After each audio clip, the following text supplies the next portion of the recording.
Estamos en nuestra sección dedicada a los conflictos. Ya saben que comenzamos la semana pasada, que les hablamos de lo que era un conflicto, de los tipos de conflictos que existían, lo que entendíamos por conflicto en sí y en qué tres ámbitos aparecían: en el ámbito personal, en el privado y también en el laboral, o más conocido como el ámbito o público. Para ello vamos a seguir hablando de los conflictos, de los que actúan en nosotros, de cómo aparecen en los diferentes ámbitos que decíamos en la semana pasada, con Mariluz Sánchez de Escalada, psicóloga clínica y experta en conflictología y victimología. ¿Qué tal? Buenos días. Buenos días, Marta. Bueno, la primera parte de nuestra exposición la semana pasada fue como una toma de contacto muy somera y muy breve de lo que eran los conflictos y de los ámbitos en los que aparecían.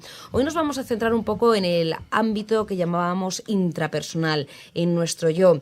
Para ello vamos a saber cómo actúa o qué actúa en nosotros, que es una pregunta que es una pregunta existencial, que debemos obligarnos a preguntarnos, pero que casi nadie se plantea, ¿no? ¿Qué actúa en mí? Bueno, el planteamiento de esa pregunta, y para dar respuesta a esa pregunta primero tendríamos que efectivamente fijarnos un poco cuándo, ¿no?, realmente nos hacemos esa pregunta y si nos la hacemos, como muy bien decías.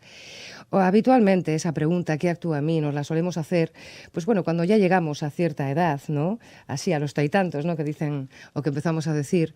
Sí, es una pregunta existencial justamente quizá de la mediana edad, ¿no?, aunque es ideal que nos la hagamos pronto, para empezar a conocernos un poquito a nosotros mismos y saber, ¿no?, cómo participamos de alguna forma en estos conflictos interpersonales. Es importante que nos la hagamos porque decías tú que a veces no nos hacemos esta pregunta y pensamos, ¿qué le pasa a los demás? Exacto.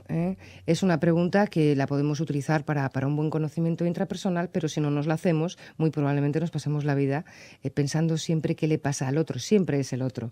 Siempre que tengamos al otro para escudarnos, no nos haremos esta pregunta. Es primordial conocernos a nosotros mismos por dentro para saber exactamente qué es lo que nos afecta, qué conflictos intrapersonales podemos llegar a tener. Lo primero es eso, ¿no? Saber quiénes somos y qué es que actúa en nosotros. Exacto, porque partimos también de una premisa: el otro siempre es el otro y al otro quizá no le podamos cambiar. De hecho, asumir eso es dar un gran paso, es decir, podremos quizá modificar, ¿no?, lo que hay en nosotros mismos y dejar ya, llegada a cierta edad, de empezar a pensar que es el otro siempre. Bueno, pero quizá llegue el momento de pensar qué ocurre, ¿no?, qué actúa en mí. Es algo muy de las mujeres esto, además, esto de intentar cambiar al otro, ¿no? Mira, exactamente. Es algo muy de las mujeres, pero también es intentar cambiar al otro, pero también preguntarse a veces demasiado qué actúa en mí. Es decir, sí, quiero cambiar al otro, pero a través de qué puedo hacer yo para ello, ¿eh? Entonces, hacerse una pregunta excesiva, de qué puedo actuar en mí para luego no cambiar nada, sino simplemente intentar. Si el objetivo es cambiar al otro, va a ser, desde luego, una tarea baladí, porque va a comprobar muy probablemente que el otro no va a cambiar. ¿Y para qué sirve preguntarnos qué actúa en mí? Bueno, lo primero es para tener un mínimo de lo que yo considero un poquito de salud mental, es decir, un poquito de educación básica, ¿no? Todos tenemos muchísima educación, sobre todo biologicista, ¿no? Es decir, sabemos muy bien, o médica, sabemos muy bien cuántos dientes tenemos, sabemos mucho de higiene bucal, sabemos dónde tenemos un estómago, dónde tenemos un corazón y demás, y sabemos muy probablemente conductas higiénicas. Yo te he oído a ti en la radio decir, beban ustedes agua, ¿no? Qué bien, ¿no? Y también quizá, ¿no?, estaría empezar a ser muy necesario, ¿no?, es qué hacemos con nuestros pensamientos, qué hacemos con nuestros sentimientos y con nuestra conducta. Por lo menos tener una geografía básica, un manual muy básico para empezar a conocer qué actúa antes de mí, concretamente, en cada uno de nosotros, en cada uno de los oyentes y de alguna forma en todo sujeto humano, en toda persona, sea de la cultura que sea, que es de lo que vamos hoy un poquito a hablar. Y esta pregunta es para todos por igual. ¿Actúan las mismas cosas para todos por igual o no? Claro, hay una gran diferencia, hay grandes diferencias individuales. Claro que todo luego es muy, muy particular y muy personal, pero sí que me gustaría acercaros a lo que es un poquito la geografía, el mapa de todo sujeto, como os decía, ¿no? Basándome en el análisis conciliatorio, que ese es el objetivo, ¿no?, llegar a conciliar cuanto menos con nosotros mismos, 4 cosas básicas para saber qué es lo que ocurre con cada uno de nosotros, sí me gustaría que utilicemos el recurso un poco de la memoria. Es decir, todos tenemos memoria. De hecho, sin memoria, como decía una eminente científica española, además, que estudia la memoria, la investigadora Soledad Ballesteros y mi profesor, además, sin la memoria no somos nada. Pensemos un poco en qué ocurre desde que somos pequeños, es decir, cómo vamos acumulando toda la suerte de experiencias y sobre todo los mandatos que nos van dando, es decir, cuando nos dicen lo que tenemos que hacer, lo que no tenemos que hacer, lo que tenemos incluso que sentir, lo que no tenemos que sentir. Pensemos en lo que se dice a las niñas. Las niñas, por ejemplo, no pueden hacer unas determinadas cosas, o los chicos no lloran, ahí se está diciendo qué sentimiento sí, qué sentimiento no. Todos recordamos, ¿verdad?, de niños estas la educación suerte, que hemos recibido, las lecciones que nos han dado, o la ¿no? buena. Bueno, pues cuando hablamos, cuando actúa en nosotros mismos, es decir, cuando actuamos como si fuésemos padres o madres o educadores, es decir, cuando hablamos de la gran estructura también social, cuando nos estamos llenando, por ejemplo, de prejuicios, cuando nos estamos llenando de los deberías, que digo yo, estamos hablando desde esa estructura grande de la memoria, que además va a actuar permanentemente en nosotros. Es decir, somos, de hecho, sujetos históricos, ¿no? Vamos a poner un ejemplo de alguien que actúe siempre o casi siempre desde ese estado, desde un estado del debería, desde ese estado largo de la memoria histórica, de lo que llamamos en psicoanálisis la estructura del padre. Entiéndase el gran padre. Y además, como estamos en una estructura, por desgracia, patriarcal, pues entonces sí, el gran padre. Bien. Este gran padre le vamos a notar, como decía, en nuestros diálogos internos, es decir, cuando nos hablamos a nosotros mismos, es que lo que tienes que hacer es esto, es que lo que debería de hacer es lo otro, y además muy probablemente lo verbalicemos y le digamos al otro, ¿verdad?, cómo son las cosas, lo que debería hacer, deberían hacer ellos, lo que no debería hacer. En vez de aplicárnoslo a Esto nosotros, Pero lo también, exteriorizamos y a veces lo aplicamos a nosotros también, podemos ¿no? verlo en los otros o en nosotros mismos, cómo nos decimos las cosas, ¿verdad? O sea, ese debería parte de ese gran padre que tú llamas, Sí. que es la figura paternal que se ha tenido, ¿no? Entiéndase que es paternal, que es maternal, o las figuras que hayan sido. Decía lo de que todavía no sirve lo del padre porque desgraciadamente la estructura social es patriarcal, Sí. ¿verdad? Pero efectivamente también tengas en cuenta todos los prejuicios sociales. Ahí también estaría ese libro tan gordo de prejuicios que tenemos, esos aforismos a veces lapidarios que soltamos. De hecho, hay personas que todos conocemos que hablan desde esa estructura, ¿no? Y nos salta el refrán, el gran refranero popular también estaría ahí. Pero también pensemos desde el punto de vista social que pertenecemos a una cultura muy antigua, que no es lo mismo estar en una cultura que tiene una gran memoria, es decir, una gran biblioteca de datos, como puede ser Europa, o si, por ejemplo, estamos en una cultura, por ejemplo, como la norteamericana, que tiene menos años, con lo cual tienen menos contenido de prejuicios. La estructura la tiene, pero desde luego se va a activar menos en este caso. Este sería, de alguna forma, es uno de los aspectos que podríamos decir que actúa en nosotros, ¿no? En todo ser humano, efectivamente. Esa memoria, si no la hemos perdido, como decía antes, estará ahí. Esa es una de las primeras memorias que recibe el niño en desarrollo, pero es que el niño también viene con su propia dotación, es decir, es con lo que venimos al mundo. Esa es otra gran estructura con la que nacemos y con la que morimos. De hecho, es la primera que tenemos, incluso en el caso de Alzheimer, como decía antes, que la estructura del padre se pierde, en cambio la del niño no. Justamente en la investigación en memoria sabemos que lo último que se pierde es la memoria procedimental, aquella con la que podemos hacer cosas. Por ejemplo, hemos aprendido a andar en bicicleta. Todos recordamos cuando hemos aprendido a andar en bicicleta. Una persona con Alzheimer se puede subir a la bicicleta y andar en ella, pero no recordará cuándo aprendió, ni quién le enseñó, ni nada. Pero en cambio esa memoria procedimental, es decir, de hacer cosas, dígase andar en bicicleta, dígase lavarse los dientes, sí, actividades de la vida diaria, sí. Esas memorias que están ancladas sensorialmente fuertemente, desde muy pequeños nos ha estructurado, esa es la estructura del niño, es decir, allí está también la emotividad. Funciona además por 2 grandes principios que seguro que todo el mundo conoce, placer y dolor. Por eso, en nuestros diálogos internos la vamos a notar cuando sentimos es que lo que me apetece es, o lo que necesito es, sea necesidad o no, pero lo experimentamos así.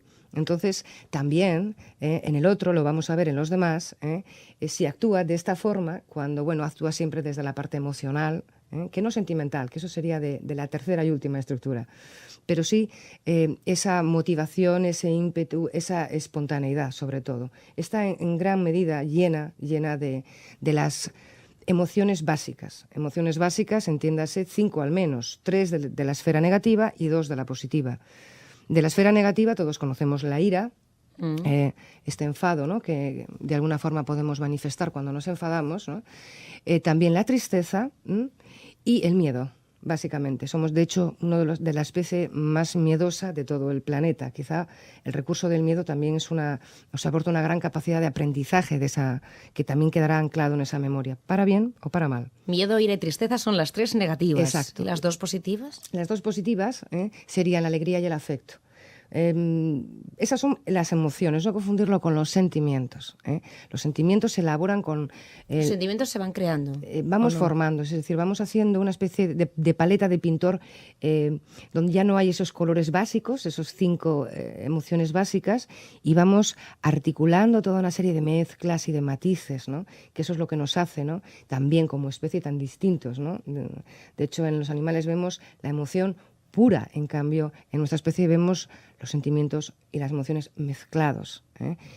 Hay quien dice que es negativo o que es falso. No, realmente una buena elaboración emocional es lo que nos hace tener esa inteligencia emocional o esa inteligencia sentimental que nos dota de una madurez, que es cuando hablamos sobre todo de la adultez. Es cuando llegamos a la adultez, tenemos ya una elaboración básica emocional. Bueno, vamos recabando. Estamos intentando saber qué es lo que actúa en nosotros para conocer nuestro yo interno, por decirlo de alguna manera, nuestro nivel intraindividual, quiénes somos al fin y al cabo. Y nos afecta la memoria, toda la información que hemos ido adquiriendo, nos afectan las emociones, que hemos dividido en 5, las 3 negativas, las 2 positivas. ¿Y qué más actúa en nosotros? La última parte es la que hablabas, los sentimientos. Esa es la parte, como os decía, la parte sobre todo emocional, es la parte de la estructura del niño, es decir, con la que nacemos y con la que realmente terminamos nuestra vida. En cambio, la estructura del padre es la que se puede perder por el efecto, por ejemplo, de patologías de demencia o Alzheimer, en el peor de los casos, ¿verdad? Pero la última estructura la vamos a dejar un poquito para más adelante. Yo quisiera poner un ejemplo para que las personas lo puedan aterrizar. Vamos a intentar verlo en los demás, en los otros. A través de sus respuestas lo vamos a notar. Es decir, si hemos visto cómo actúa en nosotros, a través de nuestros diálogos internos, con los deberías de antes y con el niño, como decía. Cuando solamente estoy pensando desde la emoción lo que me apetece, lo que quiero, ahí está el niño. Pero vamos a verlo en los demás, si te parece, ¿no? Imaginemos que salimos a la calle, preguntamos qué hora es. Bien, podemos obtener 3 tipos de respuesta que va a dar cuenta de lo que estamos hablando, de esas 2 estructuras de memoria a largo plazo que decía, de la historia del padre y del niño. Y vamos a ver también, y ya os presento de paso la tercera y última. Si preguntamos la hora, podemos obtener al menos, y siempre vamos a encontrar al menos 3 tipos de respuesta. Preguntar la hora a una persona por la calle, por ejemplo, pensemos en una persona mayor. Le pregunto la hora, voy precipitada, pues por ejemplo, porque tengo que llegar aquí, me he dejado el reloj, ¿verdad? Y la persona quizá me ve muy impetuosa, ¿no? Y me dice, bueno, ¿por qué no se compra usted un reloj y deja de fastidiar a la gente? Esa puede ser una potencial respuesta, sí. Esa es una, ¿no? Ahí vemos ya, vemos 2 cosas. Lo primero, vemos que además de no haber obtenido la información que pedíamos, que era, por favor, dígame la hora que es, no la hemos obtenido. Además nos ha dicho qué debería de hacer, comprarse un reloj y no molestar, ¿no? Vemos ahí ese comentario editorial del padre, ¿no? Ya está diciendo cómo son las cosas y lo que debes hacer, ¿no? Bien, otra posible respuesta que podemos obtener, pensemos en un chiquito joven, ¿no? Le preguntas la hora y estás en el semáforo y te dice, adivina, averigua, ¿no? Parece que es una invitación a jugar. En cualquier caso, te salta un poco la emoción, ¿no? En cualquier caso, no, desde luego no te ha dicho ni lo que deberías hacer, tampoco te dijo la hora. Tampoco te dio la información.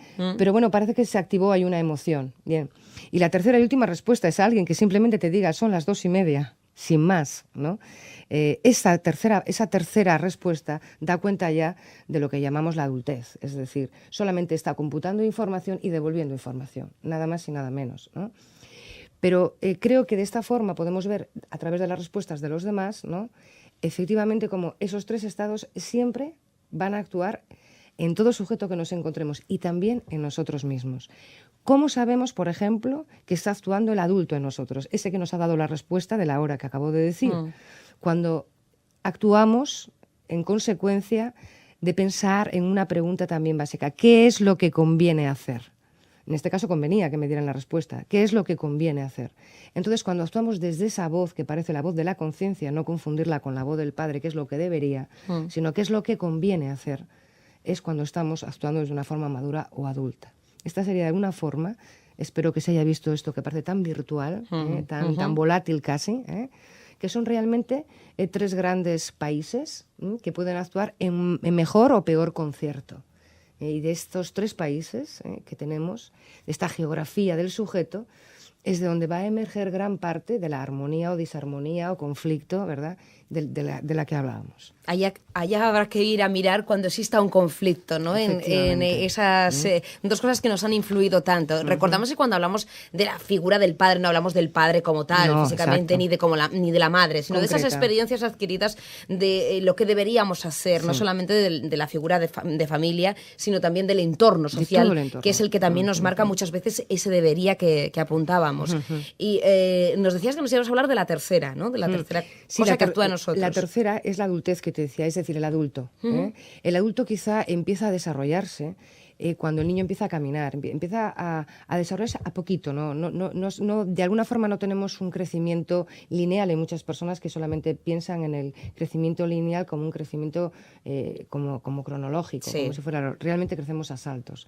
La estructura del niño, la estructura del padre va a ir con nosotros siempre. Y la adultez es cuando llega la adultez. Ahora habría que pensar cuándo le llega la adultez a unos y a otros. Claro, porque cada uno nos llega una hora. Pero en cualquier caso, y quizás sí quiero señalar que esto es determinante en nuestra vida. Es decir, claro que cada estructura en cada país va a estar llenado de unos contenidos claramente distintos, ¿verdad?